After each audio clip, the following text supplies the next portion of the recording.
Bonsoir tout le monde, j'espère que vous allez bien. Alors je viens faire cette deuxième partie de notre petit partage, comme je peux le dire. En tout cas, c'est comme la Bible nous recommande de nous entretenir par des psaumes, par des chants. C'est ce que je suis en train de faire. Donc je viens par cette vidéo partager ma petite expérience avec le Seigneur Jésus-Christ, parce que je ne peux pas le garder. Ce qui est sûr, le 12-12-2023 a été un jour tellement merveilleux pour moi. Ça a été le jour de ma naissance, de ma nouvelle naissance. Et donc c'est ce jour-là que j'ai expérimenté le Saint-Esprit de Dieu. C'est ce jour-là que le Seigneur Jésus-Christ m'a marqué de son sceau et je viens vous le partager. Bon, ceci dit, le 12 décembre 2023, c'était un matin comme tous les autres matins ordinaires. Ça faisait déjà un moment que j'étais en train de demander à Dieu de me donner le Saint-Esprit. Parce que honnêtement, je dis c'est pas possible, je pense que je ne l'ai pas. Je n'ai pas le Saint-Esprit. Oui, quand on n'a pas le Saint-Esprit, ton homme intérieur le sait. Et donc je dis non, je ne l'ai pas. J'ai peut-être des sensations, j'ai peut-être des imitations. Je regarde ce que les autres font. Lorsque je repars lire la Bible et que je vois le témoignage des apôtres, c'est quelque chose de concret, de vivant. Ils ont entendu un bruit rentrer dans la pièce où ils étaient. Ils ont vu les langues de feu. Ils ont senti quelque chose. Et donc, forcément, il doit avoir quelque chose. On ne peut pas rester comme ça. Et même si les gens disent que non, mais aujourd'hui, le Saint-Esprit, on le reçoit sans sensation. Certes, mais tu dois savoir. C'est-à-dire que lorsque tu le ressens, tu n'auras peut-être pas les sensations, mais tu dois savoir. Ton âme sera dans la certitude que tu l'as. Ta conscience intellectuel saura qu'il y a quelque chose qui s'est passé. Ton être intérieur tout entier saura qu'il y a eu quelque chose. Et c'est ça qui s'est passé ce jour-là pour moi. Enfin, après tant d'années. Après tant d'années, le Seigneur Jésus-Christ a répondu à ma prière. Donc, ce jour-là, ma prière était tellement différente. Je disais, ça faisait un moment que j'étais en train de demander après Dieu. J'avais soif de lui. J'avais soif du Saint-Esprit. Je disais, Seigneur, je suis fatiguée de faire semblant. Je suis fatiguée de faire comme si j'avais le Saint-Esprit. Je suis persuadée que je ne l'ai pas. Et moi, je veux avoir le Saint-Esprit. Mais je veux avoir le Saint-Esprit de la Bible. Pas le Saint-Esprit que je vois dans les églises. Pas le Saint-Esprit que j'entends qu'on me prêche dans les églises. Moi, je veux avoir le même Saint-Esprit de la Bible. Le Saint-Esprit que les apôtres ont expérimenté. J'ai dit à Dieu, en tout cas pour que mon esprit, ma conscience et mon être intérieur soient tranquilles, je veux vivre le Saint-Esprit avec sensation. Donc voilà ma demande.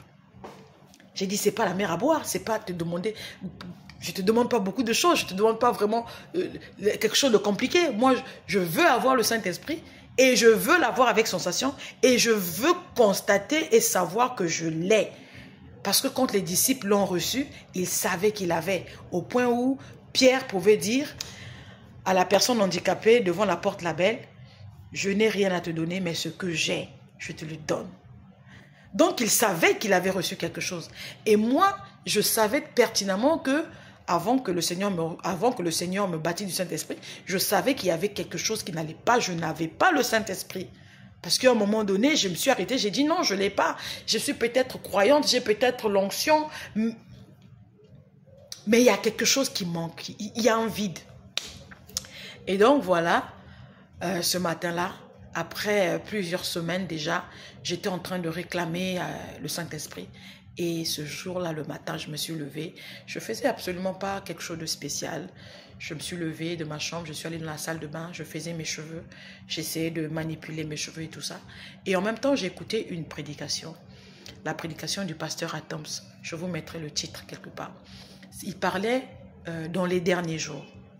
Alors, j'écoutais d'une oreille distraite. Je pensais plutôt au Seigneur en disant, Seigneur, j'ai vraiment besoin du Saint-Esprit. Si seulement tu pouvais me donner le Saint-Esprit, je pense que je serais bien. Je n'ai pas fait une prière concrète, c'est-à-dire que c'était juste mes pensées. Et il y a quelque chose qui s'est passé. Il y a quelque chose qui s'est passé ce jour-là. Je n'avais pas fini de parler que le Seigneur Jésus-Christ a rempli toute la pièce. alors que j'étais seule. Mais alors j'étais seule. Mon mari n'était pas là, il était parti au travail. Mes enfants n'étaient pas là, ils étaient partis à l'école. Et donc j'étais seule. Normalement, je devrais me lever pour venir travailler. Donc j'étais dans la maison, dans ma chambre. Et la chambre était fermée. Et donc je suis restée là.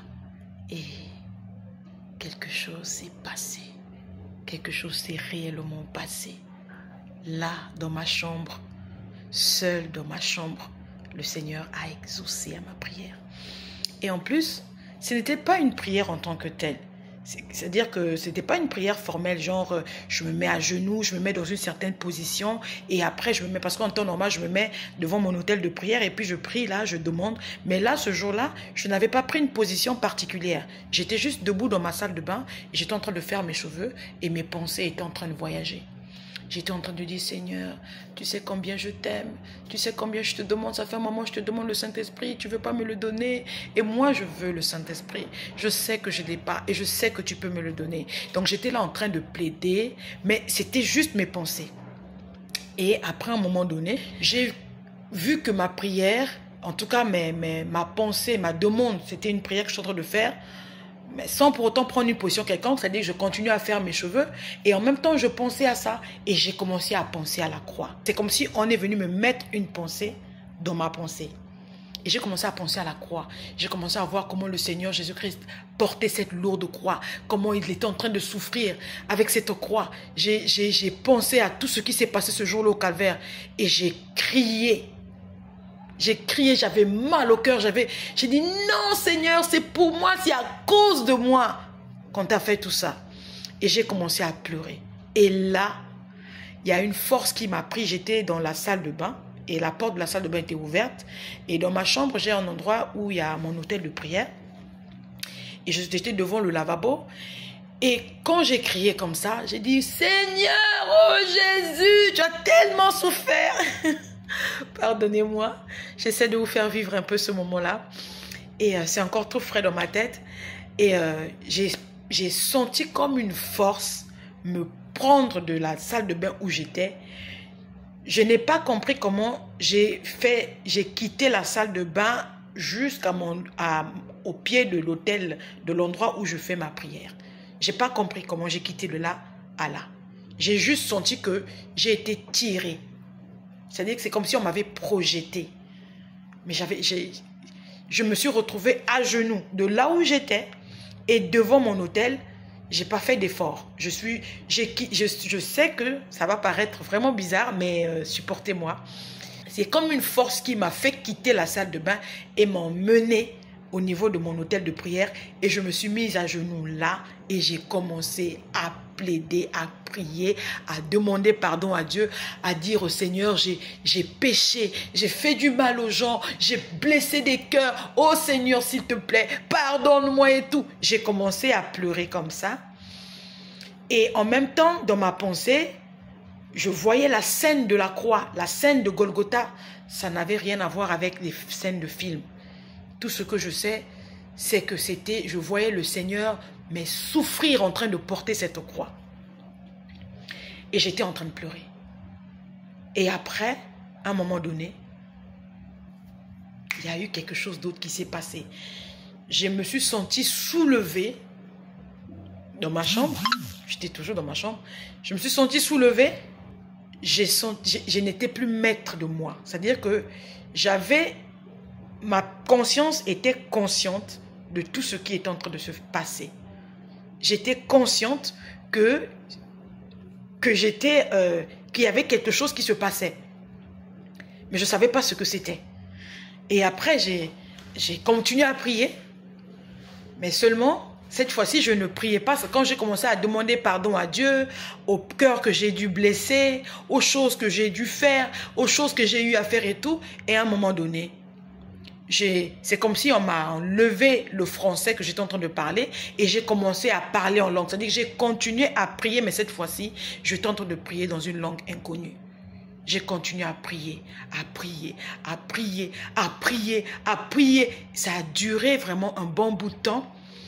Et moi qui étais en train de me dire, mais qu'est-ce qui se passe là? Et j'avais envie de récupérer ma langue pour parler en français. Je ne comprenais pas. J'ai dit, mais je suis en train de dire n'importe quoi. Pourquoi je suis en train de dire n'importe quoi? Donc, à un moment donné, je voulais m'arrêter pour pouvoir continuer. Donc, j'ai essayé de me forcer, de m'arrêter pour pouvoir parler normalement.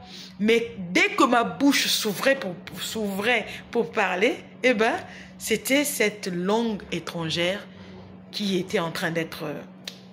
voilà, vous me comprenez. Donc, c'est cette langue étrangère que j'étais en train de parler. Et après, à un moment donné, j'ai commencé à chanter. J'ai commencé à entendre également des chants. Et c'est comme si on est venu me mettre cette chanson-là dans ma bouche. Et j'ai commencé à chanter cette chanson-là. Et j'ai commencé à danser. En même temps que j'étais en train de danser comme ça,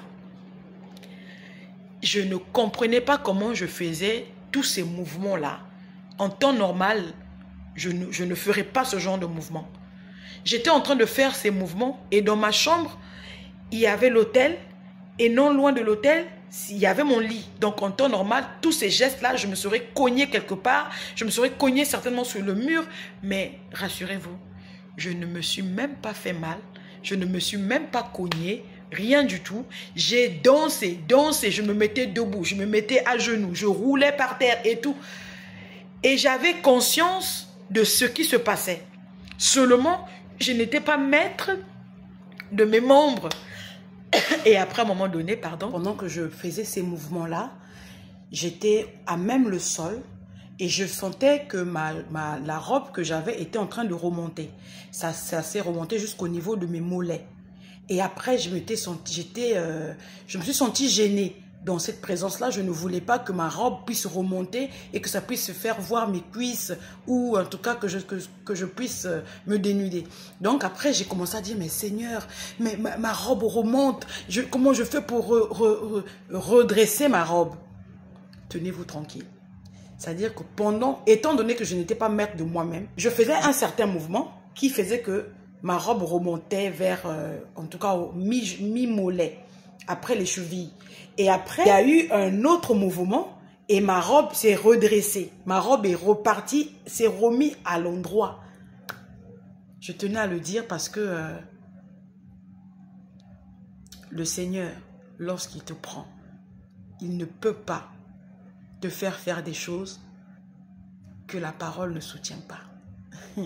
Bref, donc voilà un peu. Tout s'est arrêté.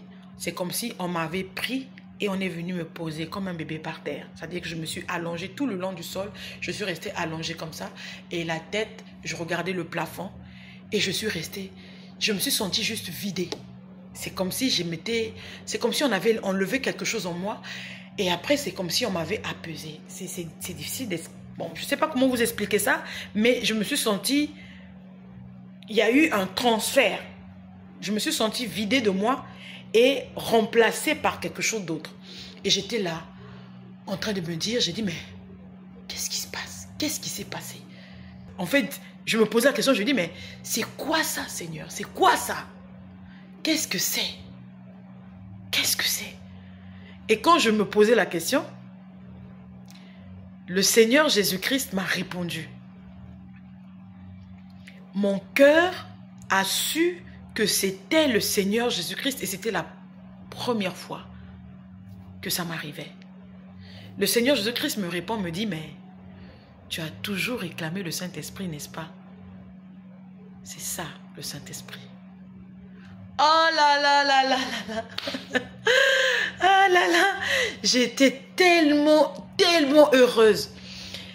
Mais je ne pouvais pas, je ne sais pas comment vous expliquer, mais j'étais tellement ravie, c'est-à-dire que ma joie était tellement à son comble, c'était à un niveau, je ne peux pas vous exprimer ça.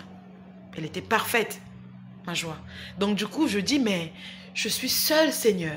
J'ai pensé, j'ai dit, je suis seule, mais comment on va me croire? Qui va me croire que tu m'as visité? Qui va me croire que j'ai reçu le Saint-Esprit? Je suis seule, mon mari n'est pas là, mes enfants ne sont pas là. Qui me croira? Vous savez quoi? Pendant que je lui disais ça, il a fait venir un frère chez moi à la maison. Parce que j'étais là en train de me dire, qui me croira quand je vais raconter ça? Et voici que le Seigneur Jésus-Christ a décidé de faire venir un frère à la maison juste au moment où ces choses-là étaient en train de se passer. Juste au moment où il y avait une atmosphère, le ciel avait rempli ma chambre. Ce que tu dois retenir de ce petit témoignage, puisque je vais m'arrêter là, c'est que Dieu n'est jamais en retard.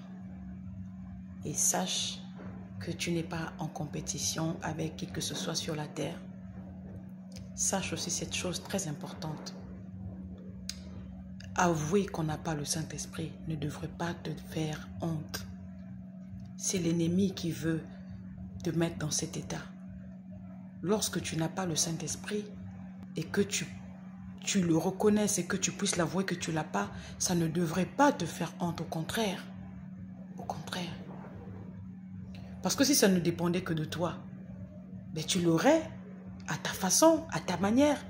Mais la seule personne qui le donne, c'est le Seigneur Jésus-Christ. Je vais donc aller demander auprès du donateur pour qu'il me le donne. Depuis ces années, je ne l'avais pas, mes frères. Je ne l'avais pas. Il était question et vital que je puisse le reconnaître auprès du Père et le lui réclamer, le lui demander pour qu'il me le donne. Ne te mets surtout pas en état de gêne ou de honte lorsque tu sais que tu dois demander à Dieu de te donner le Saint-Esprit. Ne te fais pas convaincre parce qu'il y a le regard des autres ou des frères à l'église et que tu te dises non mais finalement après tant d'années en fait j'avais pas le Saint-Esprit. Ça ne devrait pas te faire honte, au contraire. Reconnaître qu'on l'a pas, mais c'est déjà tu es sur la voie de pouvoir l'avoir. Réclame-le ma soeur, réclame-le mon frère. Le Saint-Esprit est encore disponible. C'est le diable qui veut te mettre dans un état d'esprit de honte, de gêne. Genre, ah, si je dis que je n'ai pas le Saint-Esprit, on va me regarder avec des grands yeux. On va dire que, mais comment ça, depuis toutes ces années-là, tu n'as pas eu le Saint-Esprit? Oui, mon frère, j'ai eu ces pensées-là. Avant que je ne puisse dire non, trop c'est trop. Maintenant, il faut que j'arrête, il faut que je m'arrête un instant. Et réellement prendre mon âme en main. Et réclamer auprès du Père le Saint-Esprit parce que je ne l'avais pas. Et je t'invite à faire pareil. Il n'y a pas de honte à ça. Et on n'est pas en compétition avec qui que ce soit. La seule chose qu'on devrait savoir, si ton cœur a été marqué du sceau de Jésus, parce que oui, c'est ça, l'accès au ciel, le sceau de Jésus dans ton cœur. Réclame-le, mon frère. Demande-le au Seigneur. Demande-le de toute ton âme, de toutes tes forces. Demande-le à tout prix. Oui, le Saint-Esprit, réclame-le à tout prix. Que Dieu vous bénisse. Shalom.